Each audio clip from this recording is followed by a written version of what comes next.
Development. My name is Arvind Narula, and I serve as the CEO of Business World, Healthcare, and Wellbeing World as a part of India's oldest and respected business publications. We've been around for 43 years, and I will be your host for today's roundtable. Now, before I introduce the panelists for today, let me brief you a little bit about the important things as attendees that you must note. One, our hashtag for this conversation is hashtag the best start. So if you are posting or following the session, do use this hashtag so that more people are able to see this and benefit from this conversation. We also have closed caption that are available if attendees wish to turn this on. Attendees can post a question in the Q&A chat. We may only be able to take 3 or 4 questions today because of paucity of time, and you have the option to address the question to a particular panelist if you wish to do so. We do have a cutoff time to receive these questions, which is 55 minutes from now, so that you're able to listen to the conversation, contextualize it, put in your questions. We will accept the last questions by 13:55 CET or 17:55 India time. We also want to let you know the context and the forthcoming conversations that is relevant to today's roundtable, and these are SOS Children's Villages' first flagship global report on children impacted by child-family separation in Q2 of 24, the new edition of The Care Effect, Why No Child Should Grow Up Alone, and the last publication that is relevant for today's conversation is A Child's Road to Resilience, the science behind the importance of nurturing relationships in child and youth development, which is going to be published in a few days or by early next month. Now, let me brief as to why this conversation. Now, I do a project called 200 Coffees, and I've met more than 200 people on a discussion to connect and understand their life. And one thing that I learned is that everyone has had their fair share of challenges in life, but the ones who succeed are the ones who overcame challenges and bounced back and made their life useful to everyone around. Experiences teach us a lot, and today is our opportunity to learn from the experiences of the life of the panelists who've joined us. It is believed that 1 out of 10 children have lost parental care or are at the risk of losing it. To discuss this, the theme that we have for this session is building nurturing relationships to realize children's rights and sustainable development. To discuss this, let me introduce the panelists who are going to be sharing their journeys with us. Is Heidi Ear Dopui, who's the head of NGO and Civil Society Center at the Asia Development Bank. She works passionately on the topics related to child labor, human trafficking, and food security.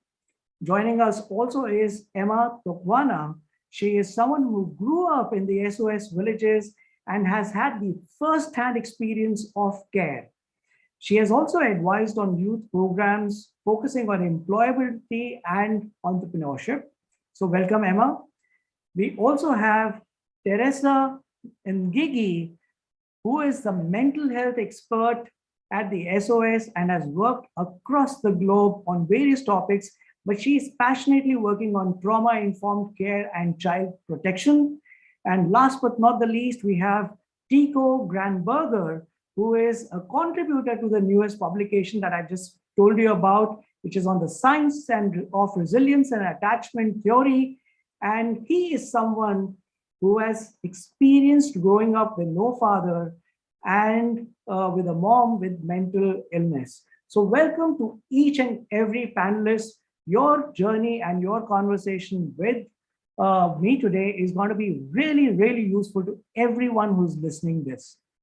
So once again, welcome.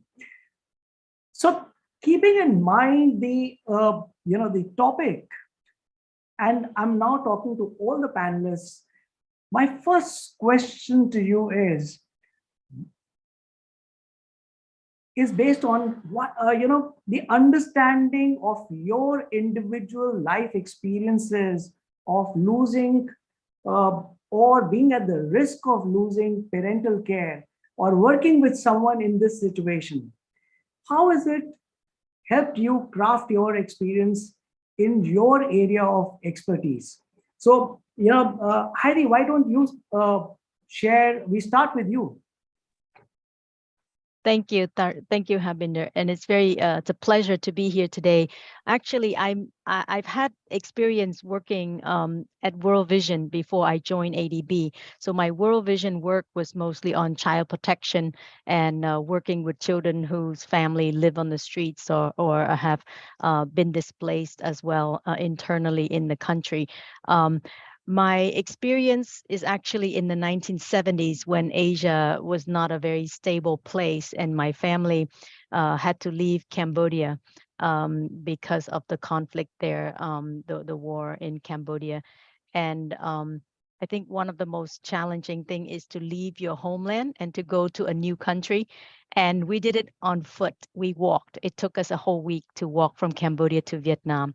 And what really gave us comfort was the fact that there were three of our family members, three sets of families migrating together. So I was among cousins as children together walking to Vietnam. So I think staying together as a group was really helpful because we were like our social group um, of three sets of parents with six children each. So you can imagine 6 times 3, that's like 18 of us. So we have our own club of cousins, and we migrated together to Vietnam. So that I think was really helpful because whatever we faced together as a group. And at that time, I remember my mother was very adamant on keeping us together and not losing anyone because in the course of walking and you go through many checkpoints, you have to really make sure that your group stays together and you move as a group. So that I think was the most challenging time, and also finding a place to stay when you get to the new country. There was no refugee camps, so we just went into the country and then looked for a place to buy and to settle down. We were not living in any camps when we were in Vietnam, so the Vietnam country had to really um, managed to host all the migrants that came from neighboring countries, but there was really no international actions or anything as it usually happened in the camps for displaced people. This in this case, it's just many of us migrating to the neighboring country. Yeah, and we were very lucky to not have lost anyone in that process, and we stayed together as a group. Awesome. Thank you, Heidi. Can we move to Emma? What would be your experience from your life journey? Heidi, Emma, you would need to unmute yourself. Hello, everyone. Sorry, my name is Emma. And so my personal experience is that I grew up in alternative care from 13 years old. And prior to that, I was under the family strengthening program. But I didn't actually know I was part of the family strengthening until I was part of alternative care. That's when I actually knew what family strengthening was. But overall, my experience in the family, in the alternative care was a positive one, because for me, it came with a sense of belonging and safety. Because to be honest, my family situation was bad, that anything other than that was a better option. So growing up in alternative care, I think came with that sense of that we like it's better. It's a better situation. So we had completely lost parental care. So my cousin and I were the ones who got the opportunity to go stay in alternative care, and she was 11 at the time when I was 13. So I stayed there until I graduated high school, in 2018. And from then on, I still got support throughout my university years. And I got like opportunities like being part of the Youth Advisory Board of Youth Can, which is an initiative in SOS Children's Villages about youth employability and entrepreneurship. So from that, I learned a lot, and I got the opportunity to be part of the global conference of Youth Can in Germany this year in May. So that was a really good experience for me. Awesome, Emma. I mean, I can sense that the sense of gratitude in your voice, that making yourself useful to everyone. That's so beautiful. Teresa, let me come to you. You've been on the other side. I mean, you're a mental health expert, but are there experiences of working with people that you would want to share with us? Absolutely. Thank you very much for giving me this golden opportunity. And I don't have personal experience, but the kind of interactions and work that I have had with different organizations has really showed me the importance of children really being protected and growing in an environment where they are safe, they are secure, they are being soothed, and they're being seen. And before starting to work with SOS Children's Villages, I was working with the Department of Mental Health in Italy, but my main focus was working with children who have been adopted. And of course, children who have been adopted have experienced, loss of parental care. But my highlight in this experience is an experience I want to share with you. I was in Syria, working in Syria, and as you know, Syria is a country that has been ravaged by war and conflict and unrest, and you name it. And so, of course, there are many children who have lost parental care. And we, SOS Children's Villages started interim alternative care centers where children were received and they were supported. They were awaiting to be reunified with their families, if there were families, while those who could not be reunified stayed in our programs, and we supported them to grow up in a safe and secure environment. So one time in one of these alternative care centers, the children were having a walk with their caregiver, and those children were aged between 6 and 10. And as they were walking, one of the children stopped and said, "Hey, stop, I heard something." And everybody stopped, and they could hear a baby cry. And then when the caregiver stopped, they went close to a dustbin and found a baby who had been abandoned. So they took the baby, rushed to the center, cleaned the baby, took the baby to the hospital, and the baby was received in that environment, and the baby started growing and thriving. I even took a photo with that baby, and that baby is so beautiful. So this experience for me is so powerful because SOS Children's Villages, we save lives. So that for me was a very, very good experience. Teresa, it's beautiful. I mean, it's not just saving lives, but also empowering them to grow and live better. Tico, let me come to you. You had a very unique experience of your own life journey. Would you want to share with us your experiences? Yeah, thank you so much. I'm very honored to be here today. And just quickly, I've helped SOS to write this upcoming publication, A Child's Road to Resilience, to be published at the end of this month, together with Mary Bresovic and her amazing team at Federation Communication. And I think the title of that publication mirrors many children's lives, including my own. During my first 6 years, I was raised as an only child by my mother, and she was struggling with mental illness and intergenerational trauma from her grandmother and beyond that. And she could disappear for several days, leaving me as a child of 5 to be alone and taking care of myself. And on one occasion, I remember when she left, I was so scared that I tried to call the emergency number, but I called the wrong number. So instead, I was connected to the Pensioners Association, and a very kind and very concerned woman. And while she couldn't help me getting help, because I couldn't remember my address and my phone number, she listened and she cared.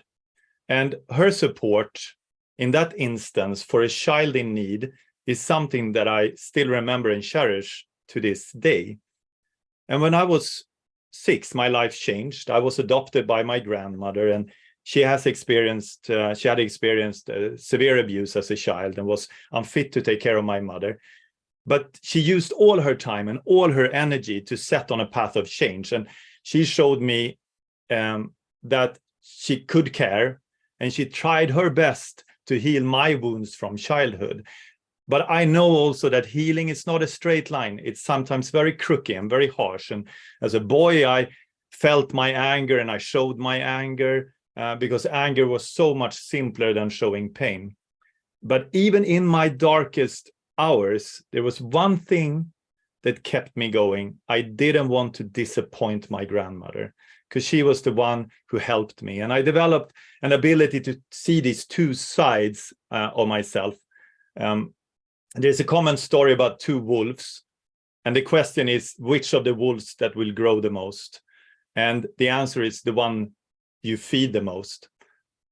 And every time I fed what I call the helpless wolf, I felt wrong. Maybe not at the time, but after a while. And every time I fed what I call the helpful wolf, it maybe didn't feel good at the time, but always after. And now today, this has led me to be a practical researcher of the human brain and the human nervous system. And I've been working with children in vulnerable situations for the last 20 years. And I think there are just 2 things that are very important for us to remember. First, we as adults must see ourselves on our own path of resilience and healing to help the children in need. And we also need to help children feed their right inner wolf, the helpful one, in order to help themselves. Yes, thank you. Thank you, Tico. I think these are very powerful things that you have shared with us. Let me move to my next question. And something that is emerging out of this is, and I'm very keen to ask each one of you, is that what is your understanding and experience of strong family relationships or alternative care solutions and power of community empowerment? These are the things that I hear from you. And also, what do you think are the positive effects of strong relationships in early childhood and on cultivating the personal resilience that takes us and makes us stronger to take on to the world? Again, let me begin with you, Heidi, as you're with your experience. Yeah, thank you. I think early in my days when we left Cambodia, it was my immediate family, my cousins, my first cousins, my brothers and sisters, because we do have a large family of 6 in my siblings. And then I have 6 immediate cousins, and then my cousin's cousins. So there's another 6. So because we have 3 or 4 of us about the same age group. So we spend a lot of time together, and having strong cousins and siblings around you, older, of all different ages, really provide that support system for us when we were living in another country and displaced and really finding our footing in a new country. But when I moved to the US as sponsored by the church in the US, I grew up in a very caring environment because I went to elementary school and there were notable teachers. I would remember this very, very special librarian who always kept the best books for me. And every morning I get to school early and she always has something for me. And then I had a teacher that really helped me, coach me in English and help me to work better. And I feel that in my education, early elementary school education, grade 3, grade 4, grade 5, I had a lot of really good teachers and counselors, and they really helped me to think, about what I want to do when I grow up. And I think my decision to go into development work is influenced by my early childhood history of having to leave my country, wanting to know why some countries, there are displaced people, migrations, and political and economic situations. So to me, the political and economics and understanding all of that and put it into the context of how my life is influenced by the greater political agenda or economic agenda is very important. And I think it influenced the way I work, and it influenced the area of work that I do. But I think I attribute my resilience to my strong family ties, and also to all the caregivers in schools and counselors and church communities, the faith community. I think that's really, really important for me to build the resilience. Absolutely. I hear you there. Emma, what would be your experience of family and alternate care solutions, and how does it create a positive effect on strong relationships and resilience? I think for me, having had the experience of both family strengthening and alternative care, I experienced different kinds of relationships. In family strengthening, I had good relationships, but they were not as strong as the ones I had in alternative care. I think I had strong relationships with a few caregivers, and it really had an impact on my overall well-being. And there was some sense of safe space and trust built from those relationships.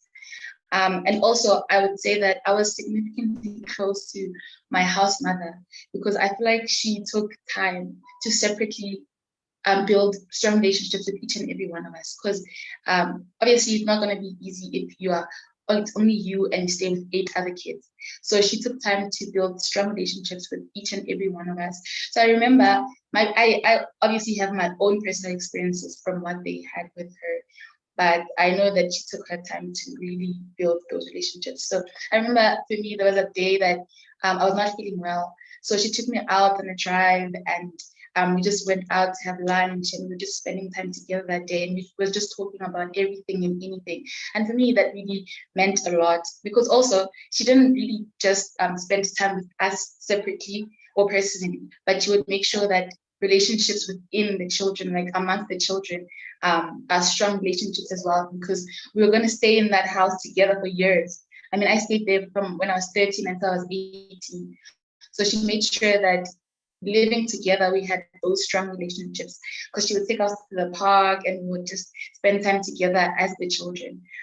So I think also, like, these relationships are really important, not just for us with the caregivers or us with the other kids, but with the management of SOS. So, for example, my youth development coordinator was really, like, I really have lasting memories with him, because I know he takes his time as well to spend time with all the other youth that he's working with. Even when I moved to university, he would take his time to do regular checkups on me over the phone, or just like drive out 2 hours to where I was to come and check up on me on some days. Or when she's just in the area, like when he's just in the area, he would call me and check up on me. So for me, that really meant a lot, because that showed me that these people are not just doing their work, just get it out of the way, but they really are meaningful.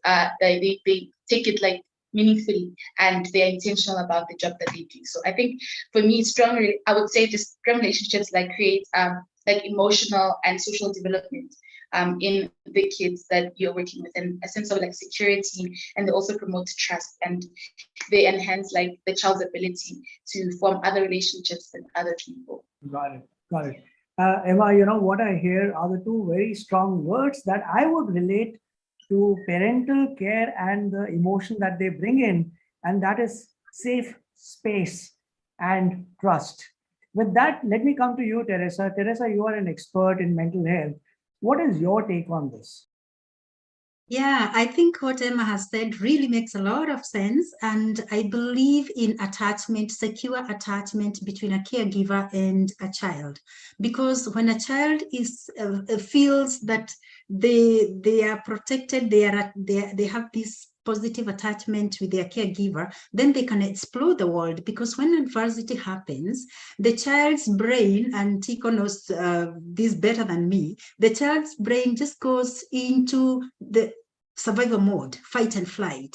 And so when a child is not experiencing safety, and their brain is on survival mode, they either fight or run away. But it is difficult for a child to run away or to fight the caregiver, especially if the caregiver is the one who is providing the distress.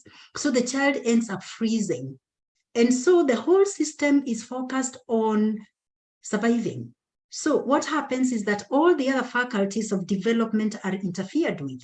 So the child will not be able to thrive. They cannot build their resilience. They cannot interact with the others because they are thinking about how am I going to survive this situation. And Dan Siegel actually talks about the 4 S's that children need in order to grow up well. He talks about a child needs to be seen, and the caregiver needs to be able to attune to the needs of the child. The child needs safety that Emma was talking about. The child needs to feel safe. And safety is not only environmental. The child needs to feel safe from inside. There is an interesting book written by a certain Italian author that says, I know I am safe, but I don't feel safe. There is a big distinction between experiencing safety and really, being in a safe environment. The third S that Dan Siegel talks about is a child needs to be soothed by their caregiver. When they are in distress, they need to know that there is somebody who is going to respond to their needs in a co-regulating manner. So that means that the caregiver needs to be able to regulate their own emotions and understand themselves so that they can in turn be able to support the child and help them to feel soothed. And now the fourth S is security. Of course, they need to live in an environment where they are feeling that they are secure. And for me, these are so important. And this is the kind of work that SOS Children's Villages is doing by empowering also, the caregiver, empowering everybody who is working with the children directly and indirectly to be able to create that bond with the child. Thank you so much, Teresa. I think, you touched upon the secure attachment, which is a very powerful thing. And the caregiver and the relationship between the caregiver and the child, leading to positive attachment, leading further to confidence and courage to fight and take on to the world. Tico, let me come to you. You had a very unique experience of being parented. So what has been your experience and understanding of the power of family relationships based on your life? Well, I think maybe first we can define what resilience is. We talk about bouncing back from adversity, and that's really what resilience is defined as. But in brain language, it's about adapting to various levels of stress. So stress is most often seen as all bad, which it isn't. We need stress to flee and seek refuge and to grow and develop when we have to. And we call this growing and developing for resilience. So in my life, having a grandmother that was there, that was attentive, responsive, and caring made all the difference. I didn't experience that for my first 6 years. And now when I study the brain, I know how extremely important those first 6 years are. And of course, with that luggage, that is something I will have to struggle with for the rest of my life. And what I think is important in this issue is that for me, my grandmother was a super important source of resilience, but so was my friends. Growing up, I was an only child compared to you, Heidi. I listened to the beauty of a big family. Unfortunately, I did not have that. And I think my friends were really important relationships for me growing up, and there still are, many years later. And a new concept for me came up when we wrote this publication called vicarious resilience. And that is the resilience we gained from working with children and seeing them grow. And if there is one thing that I believe that has really touched me through the years, is that seeing all these children grow. And I believe that has enabled me to grow as well. That's actually very beautiful, Tico, and the way you brought out the real meaning based on your own experience about resilience and bouncing back and adapting to the positive stress. That was something that was a big takeaway from what you just said. And before I go to the next question, let me remind all the attendees that please put in your questions that you have for the panelists in the Q&A chat, and we'll be happy to take about 3 or 4 questions based on the time that we have left with. And so just a friendly reminder. My next question is that, I want to understand that how are nurturing relationships during childhood and youth contribute to upholding children's rights, creating sustainable development goals, creating a global development agenda or social development, creating values important for a healthy society that we would want to live in. So again, Ahiti, let's begin with you in terms of your thoughts on this. Interestingly, when I was growing up in the 1970s, we didn't know that children have rights. And as kids, we're just expected to listen to older people and adults. So our rights will take the back seat to adults and the family directions and whatever our elders tell us, right?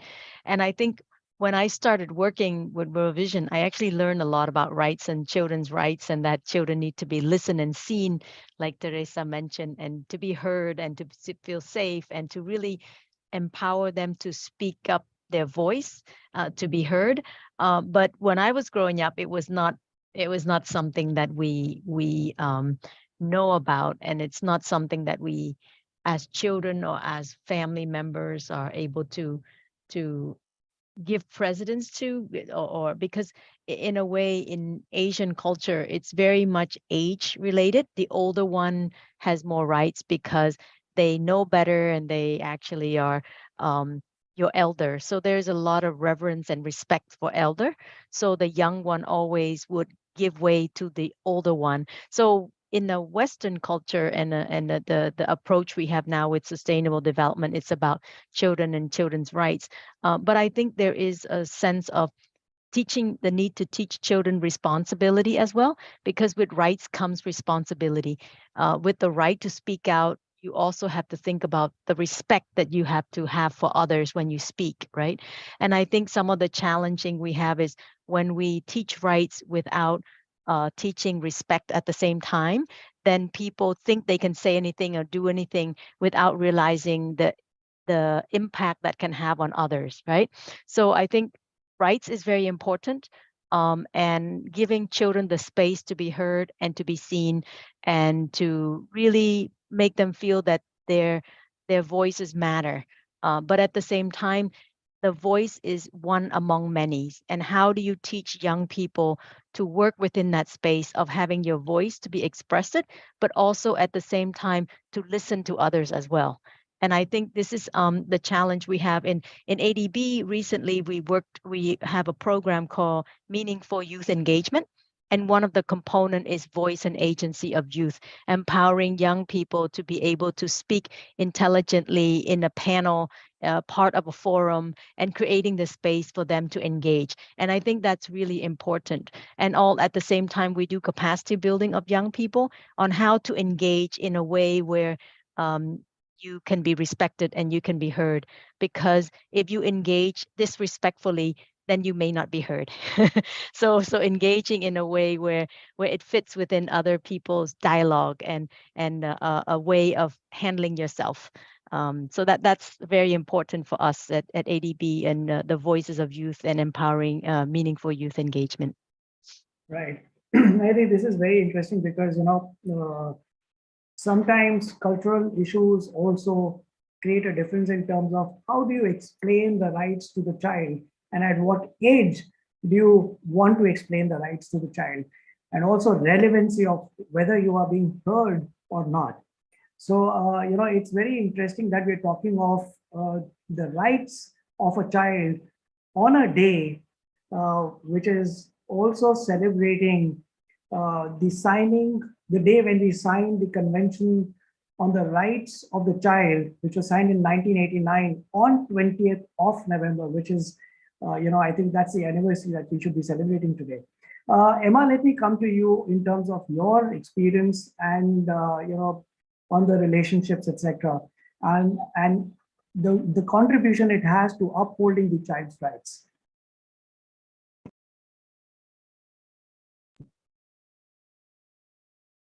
Emma, you'll need to unmute yourself.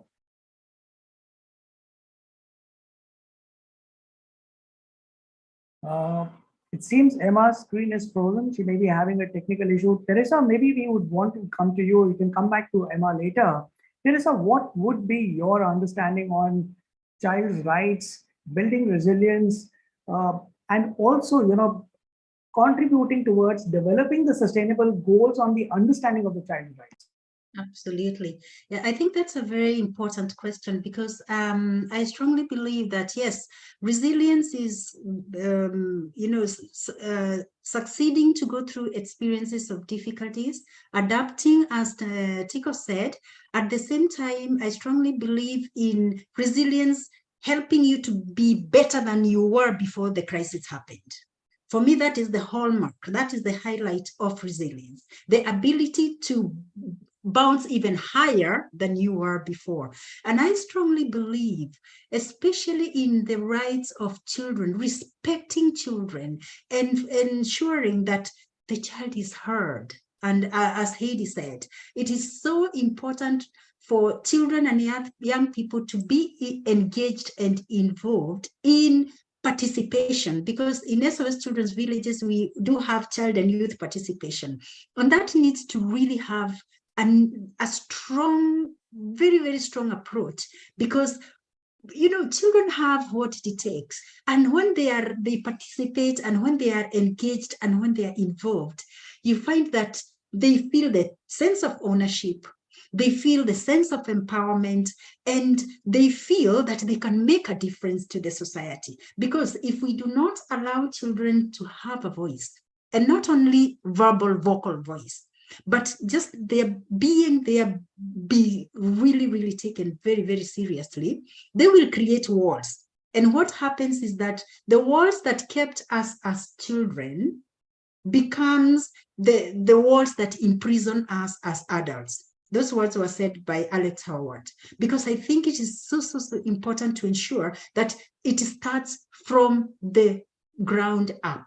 And so sustainable development can only happen, in my view, when people are really empowered to be part and parcel of the whole process, so that when everything is said and done, they will say, we did it ourselves.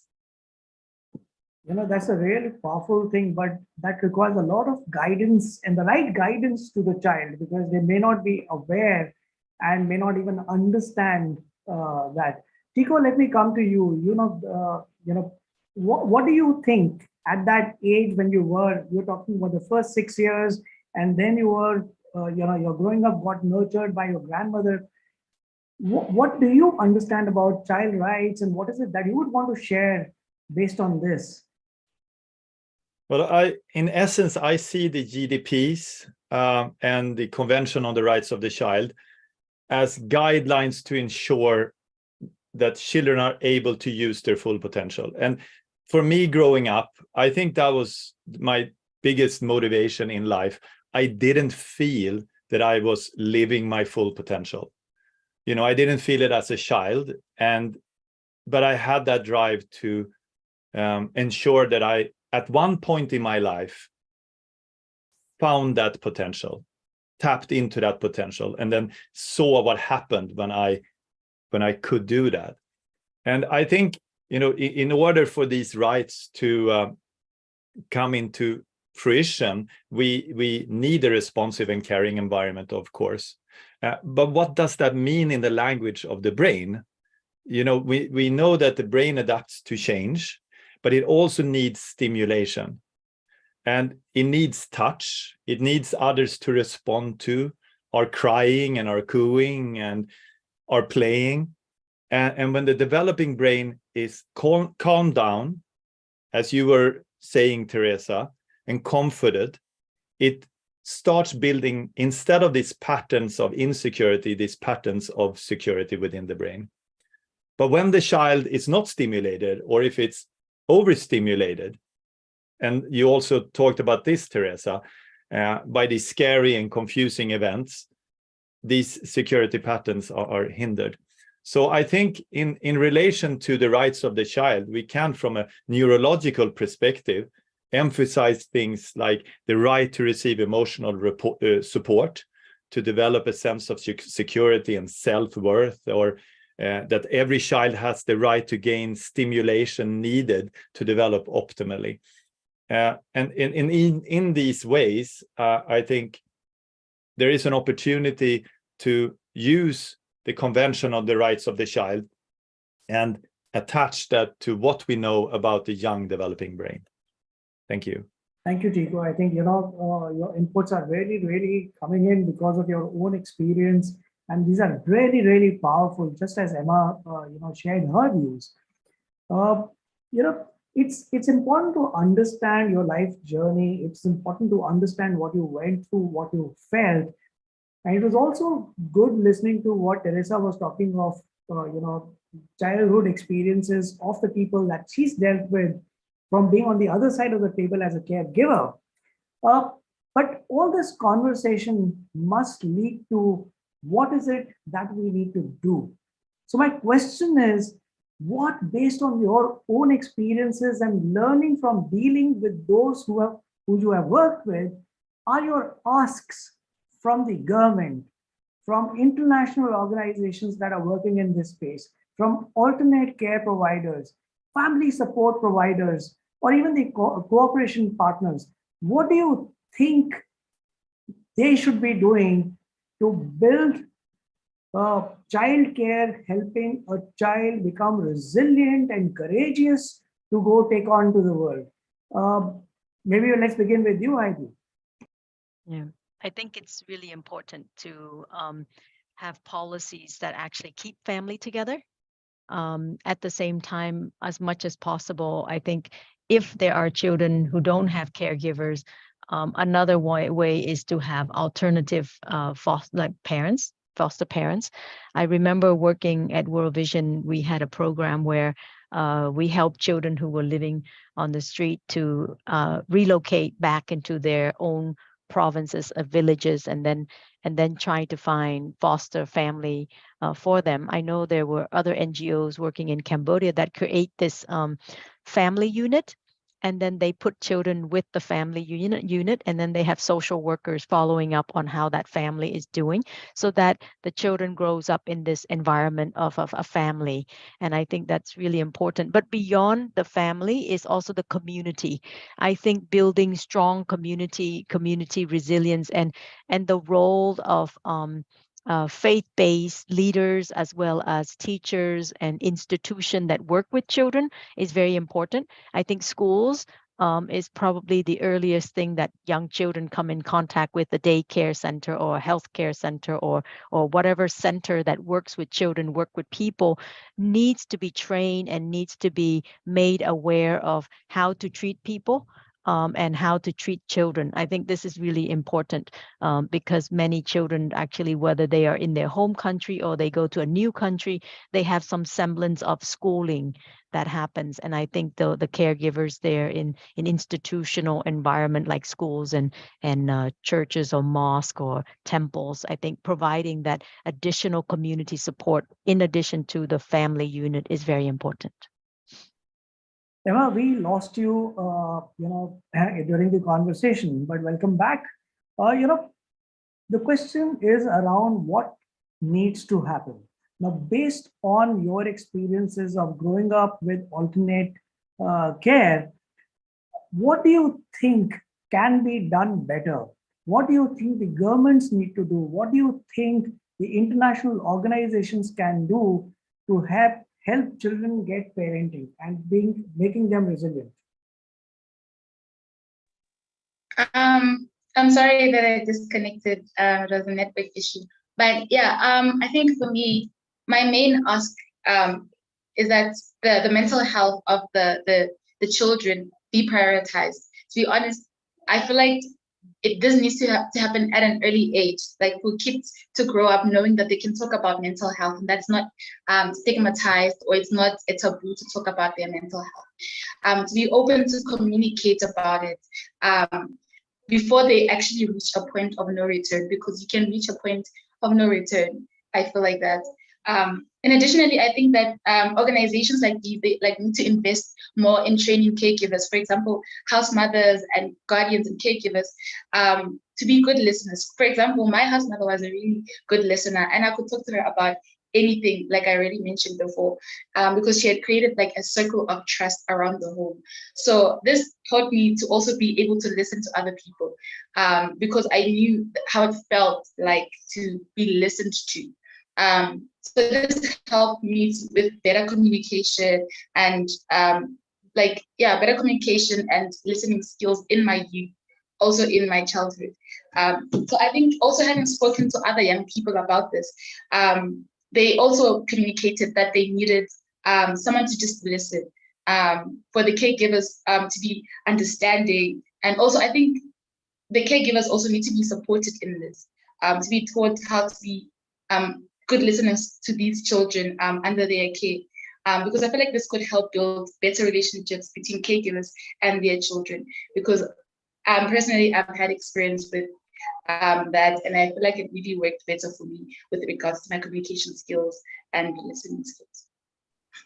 Emma, you very beautifully brought out the importance of mental health. And Teresa, this brings me to you because we have started speaking about mental health aggressively. This destigmatization has already started happening. It is no more a taboo when we look at it from the surface of the things. But we need to go beyond just having these conversations to actually do it on the ground. Now, being an expert in this area, what do you think needs to happen? What could be the role of the government? What could actually incentivize these international agencies to start working on this and making this a reality? Thank you very much for that. And I think Emma's points are so important because they come from experience. And I believe that there is no health without mental health. Many times we stigmatize mental health because whenever we think about mental health, we are thinking about mental illness. And that is not the case. Our health is so important and it is based on our own mental health. So I think it is so important for us to think about the role of each and every individual. We have an ecological model that was developed by Bronfenbrenner, where we have a child at the center, at the core of this whole wheel, and different players in different situations, like the family, the school, the community, the government, the culture, the everything, such that it is so important for this task to be taken over by everybody. It is everybody's responsibility to ensure that the well-being of the child is safeguarded. And I also think that, we keep talking a lot. I think it is time now to shift from information to transformation. Because we can't lack information. We have too much of it. But are we really transforming our society? Are we transforming the way we do things? Are we really working towards ensuring that we break the cycle of abuse, the cycle of neglect, the cycle, the intergenerational cycles that we have? I just want to share with you something very small. I went to Tigray some time back, and I was talking with the community people, and the first thing they told me is, our time will come, we are going to revenge. And I could feel the pain, I could feel the distress. However, we spent about a week together and talking about how we need to break the cycle of violence. And at the end of the week, these people said, now we understand how important it is for us to really break the cycle of violence, because if we don't do that, 10 years down the line, we are going to have a replication of exactly what has happened. And if we look back 15 years ago, that was the same talk. So everybody needs to be engaged and involved in ensuring that we really break this cycle and that everybody is a key player. Nobody is left aside. And we need also to invest funds and resources to ensuring that we do this work. And it is everybody's responsibility. Information to transformation. That's a very powerful statement, Teresa. Tico, let me come to you. What do you think can be done better for people who are living in a very unique environment, being nurtured by grandparents, having a mother who is, who may not be in the position to give you the parenting that you would really expect. So what do you think, the associations, the government can do better to give that opportunity of building resilience for the next generation, which is getting groomed under the care of, what would we call it as alternative care?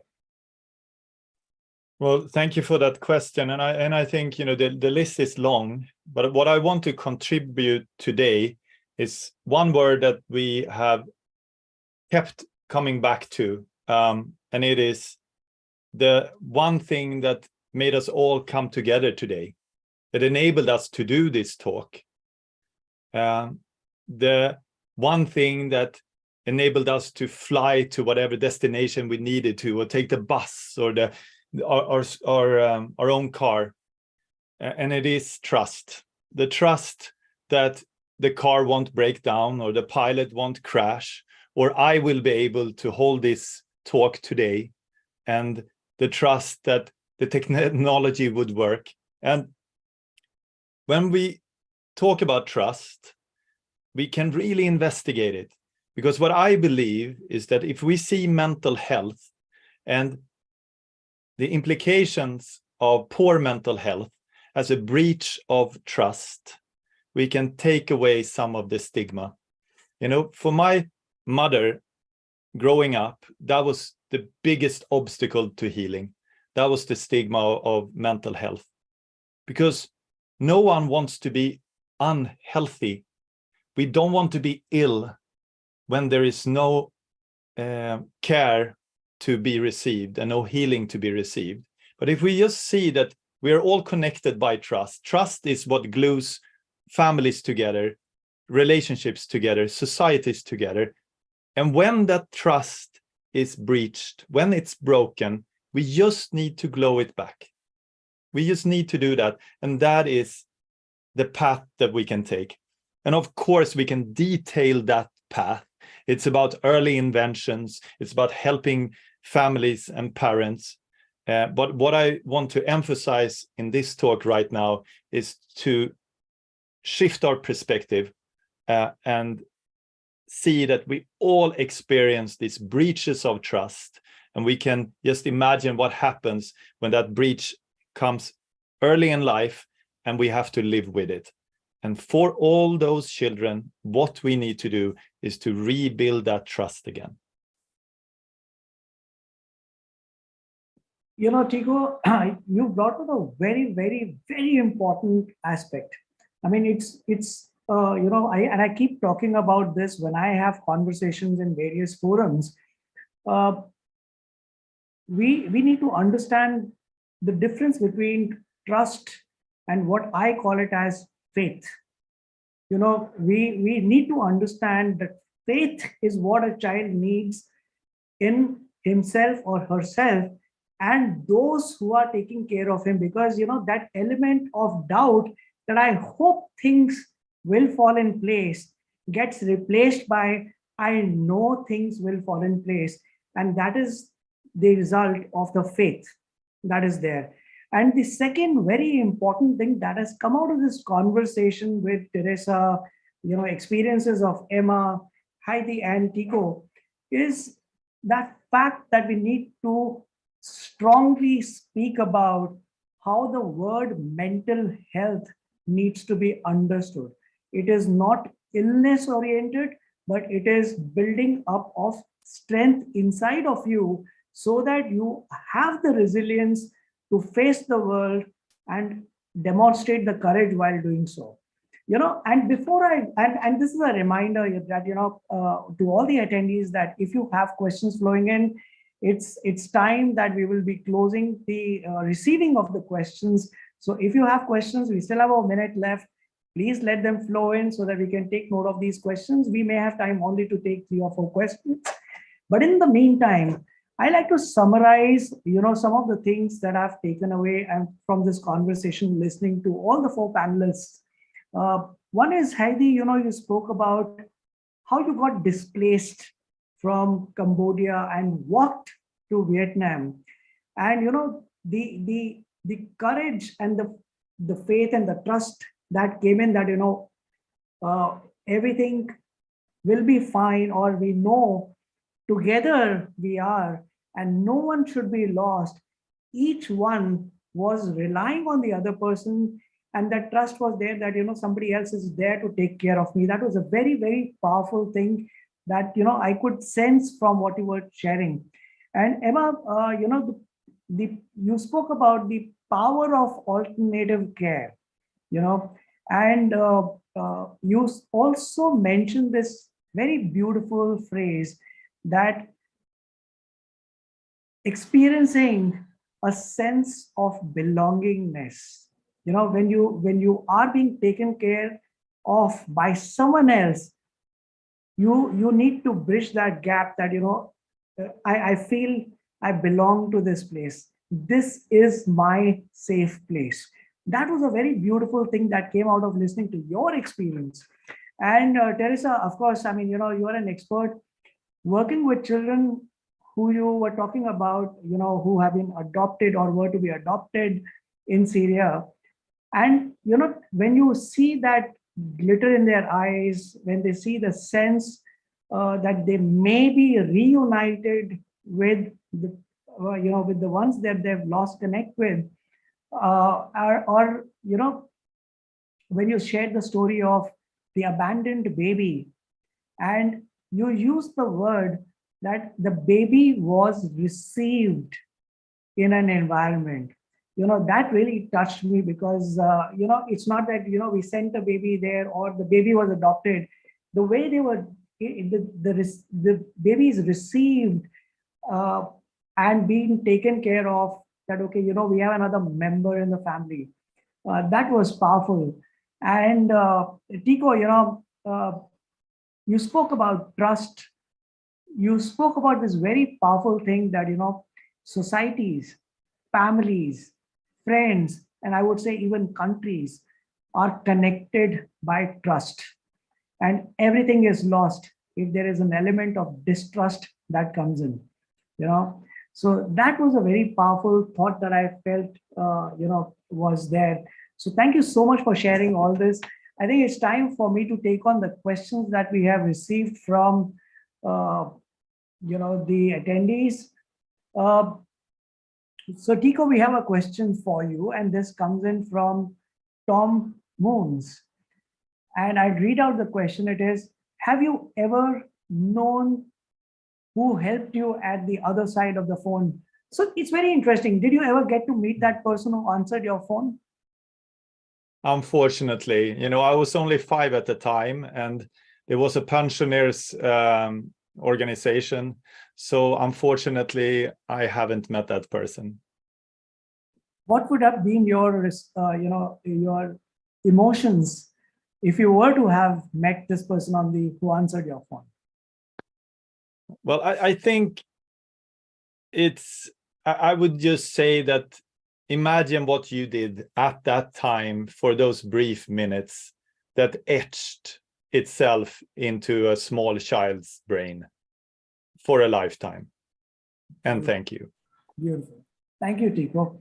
And Susan OKK has a question for Teresa. Teresa, her question is that, how do you make your child feel free and safe enough to talk about how they feel regarding all the spheres of her life? Fantastic question, and very complex, because I think, as we cannot give what we don't have. Even as parents, nobody can ever give what they don't have. So if you are feeling safe and you are feeling the trust that Tico so much emphasized on, then the child will feel safe, and then they can feel, now I can talk, I can express myself because I know that I am protected. But if the parent is also struggling with their distress, the child now will go on survival mode because they will say, if I tell my parent this, then I'm going to add on to their distress. And at the same time, I'm not sure they are going to understand me. So I better keep this to myself. So I think the family environment needs to really be cultivated in such a way that we also ensure the mental health of each and every member of that household, and also the environment, as I was talking about Bronfenbrenner. So I think I keep repeating to myself that we cannot give what we don't have. And so we need to cultivate positive traits so that we can give those also to our children. Beautiful, Teresa. Thank you for sharing that. The next question is from Matt Deacon. And I think this question is for anyone to answer and everyone to answer. And Matt says that, you all offer such valuable insights. Are there any common misconceptions about child trauma and resilience that you would like to address? So whoever wants to address this first.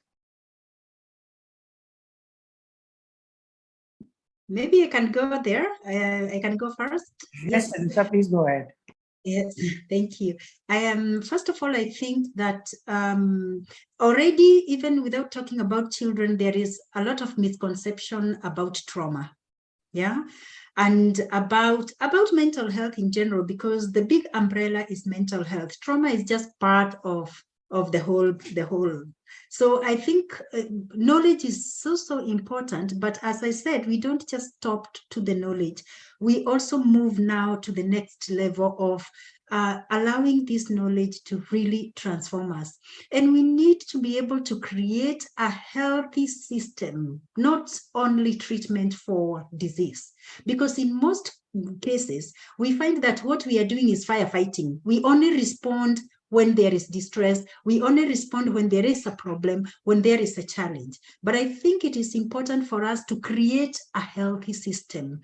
And that means that it is the responsibility of especially those among us who can make a difference. And I am really proud to belong to SOS Children's Villages because of the work that we do. Because even when we train people on trauma-informed practice, we are involving not only the caregivers themselves, but even the young people, even the community-based organizations, even the government. And so everybody is a key player here. So I think that the misconception of, trauma is a taboo, we cannot speak about it, and trauma is only reserved for those people who are experts.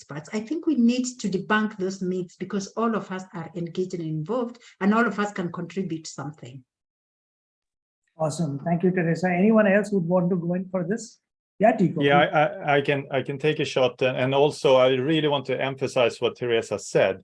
I really think that trauma sometimes is seen as overwhelmingly complicated, and we shy away from the complexities involved in trauma. Not saying that trauma is not complex. It's called complex trauma for a reason. However, I think it's really important to see that if we see it yet again as the trust that has been breached, what we need in the first and foremost is to rebuild this trust in whatever way we can. And anyone can. My grandmother wasn't an expert in trauma. I've experienced so much trauma growing up, but she was able to mend that trauma and to rebuild that trust again in a way only by being there, caring, and being responsive. So that would be my take on it, not to see trauma as something only professionals are able to handle. Anyone else? Yeah, I actually think something very interesting. When I meet a person and I see a quirkiness in that person, my first question I ask myself is, what was that person's childhood like? And what was it that create the character that they are today? And I think our experiences in our childhood, whether it's heavy trauma or mild trauma or shock or some kind of things that happen in our childhood, creates us into the person we are today.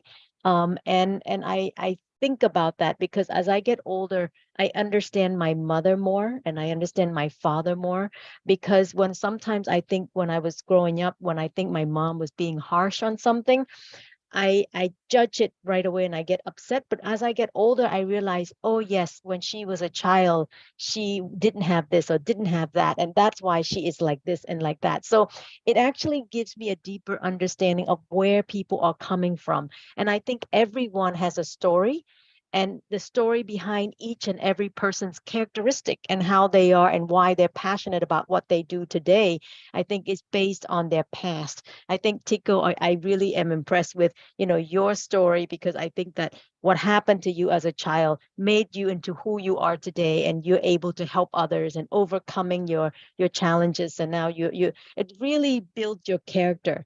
And I think each one of you here on the panel today, I think it's really influenced us, right? So I think this is a beautiful thing. And I don't think trauma is necessarily bad. If we can overcome it and to survive it, it made us into a stronger person. And I think that's really what we see here on the panel. So that's really beautiful to see. Awesome. Emma, you have any thoughts on this, or should we move to the next question?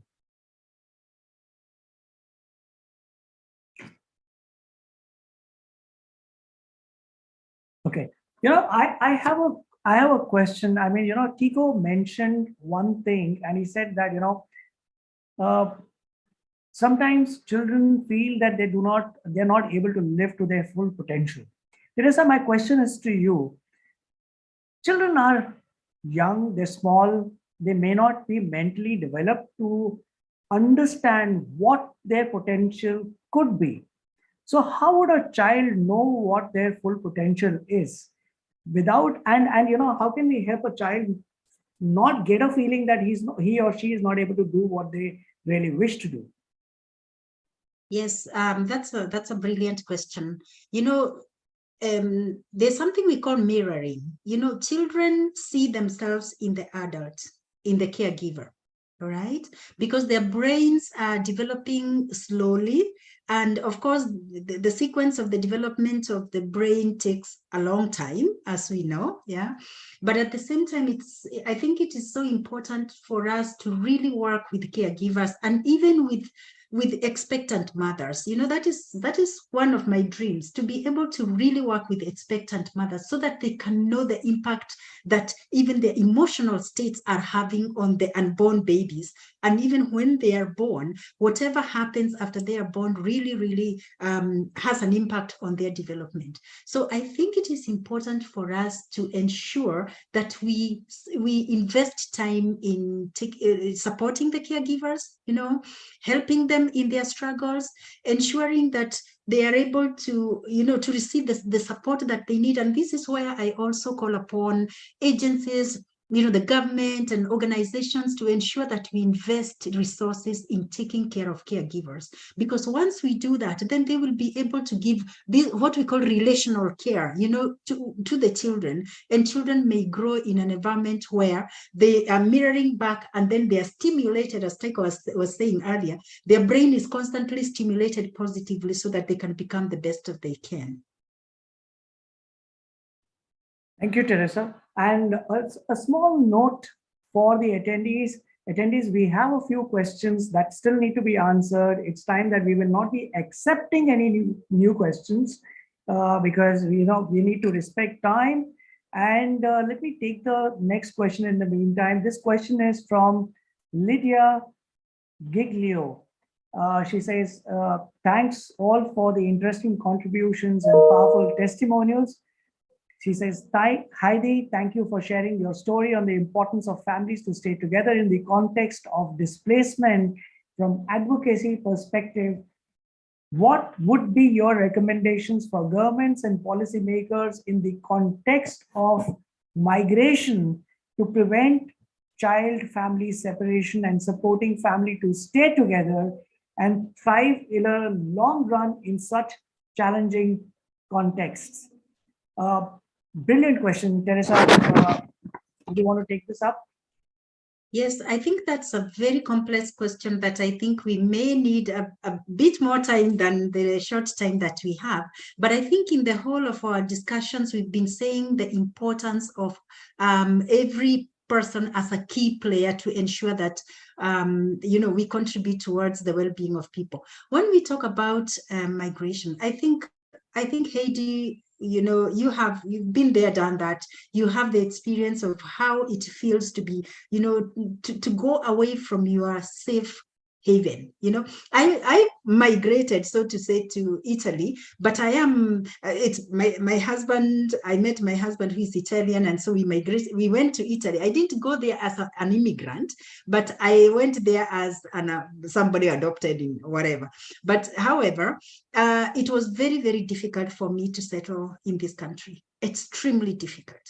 Now, I put myself in the shoes of those people who are forcefully removed from their environment, how difficult it is.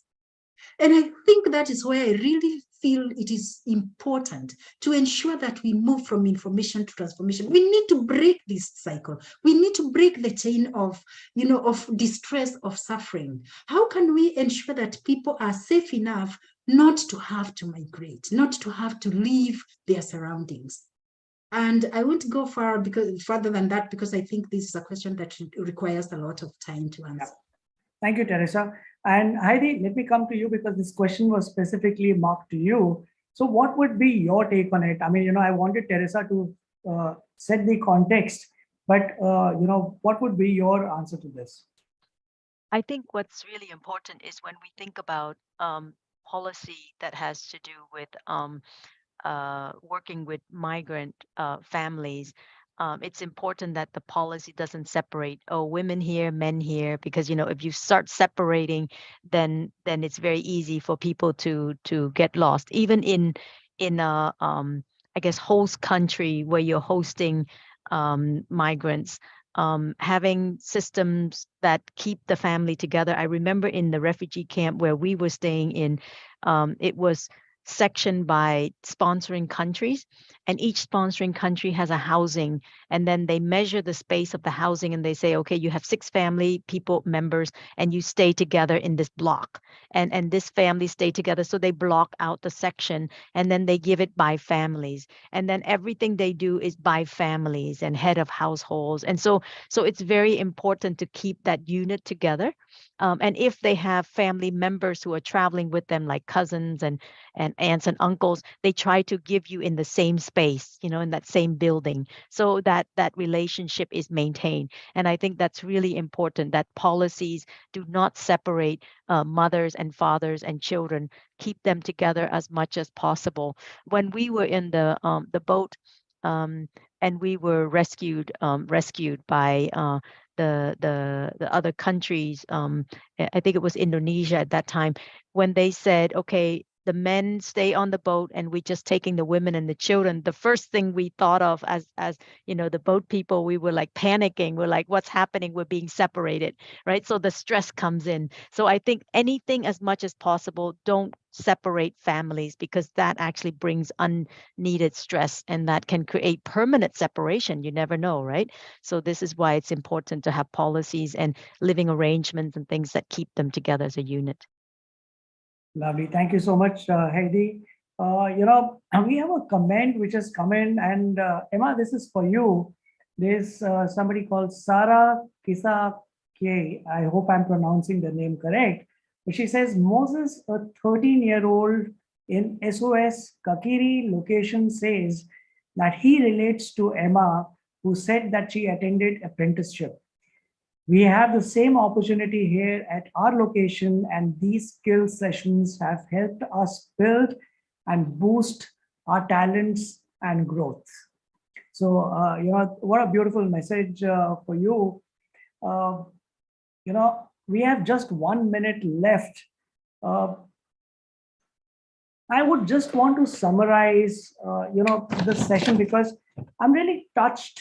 When I agreed to moderate this session or host this session, I wasn't sure that, how would I be able to respond and relate to this conversation, because But I felt that having this conversation has not only been enriching for me, but it has helped me understand the importance of supporting children.